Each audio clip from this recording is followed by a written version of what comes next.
Hinsigida nga nagresponde dagiti kaming iti Philippine National Police ti ili asinait kalpasan nga nakaawat da iti tawag manipod iti maysa nga concerned citizen nga adda napasama ka pamaltog iti barangay Pasis iti nadakamat metla nga ili agarop alas 8:20 iti rabii may ka 23 nga aldaw daytoy metla nga bulan ang napasamak iti nasao nga pamaltog. Naamuan ti biktima amanagan iti Ranilo Salcedo y Ledesma 46 ti tawen na awanan ti asawa maysa aman nalon nga agnay iti barangay Kaligayan Sinait Ilocosur. Basar ti investigasyon ng parwar dagiti kaming iti kapulisan, iti biktima ni Salcedo ket agdama nga agin-inom, kadwan iti maysa nga konsehal, iti nasoo barangay, ang nakapasamakan iti pamaltug. Ket ditan nga kay laat-latan nga pinaltugan dan iti biktima, iti maninano adaras, ang nakatiruan ti naduma-duma nga parte iti bagina, kang ronaan iti ulo, nga isomit iti rason nga nakatayan ni Salcedo. Mapapati nga kalibre 45 ken caliber carbine, iti nausar nga armas, basar met lang dagiti kapsula, ang narekobre dagiti kaming iti kapulisan. Para da follow-up investigation ng inaramid mi.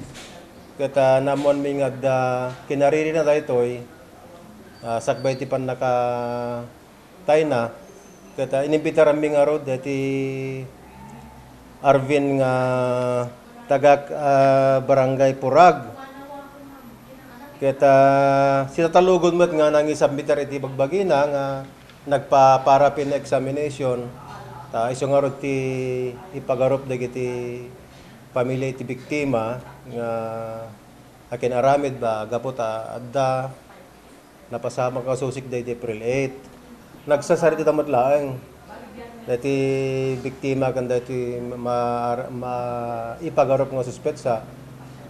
ta kinuyog pa dati maipagarop nga suspetsa kadwa na pinimisis na idi nga napanikasarsar kita iti kada ito'y biktima kami para pinag-exam nga ro dati may pagarap ng suspetsa kata barbaring may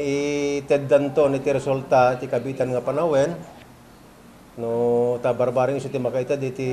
lead iti nananang investigasyon. Nako napit tinatakamat ng opisyal, segon kadigiti bystander, nakakalugong iti nangisit dagiti dua a masuspecha nga nakaabong iti panyo, iti kagudwa iti rupada. Ket iti nalpas iti gandat dan, ket insigida nga pimanaw dan, dagiti saan pa'y amabigbig a masuspecha.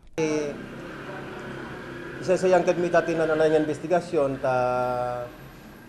mamuamin no daytoy kata hired killer no dagiti criminal nga hardened criminals ta adan tumatlanon maimbing adan tumatla nga rumwar nga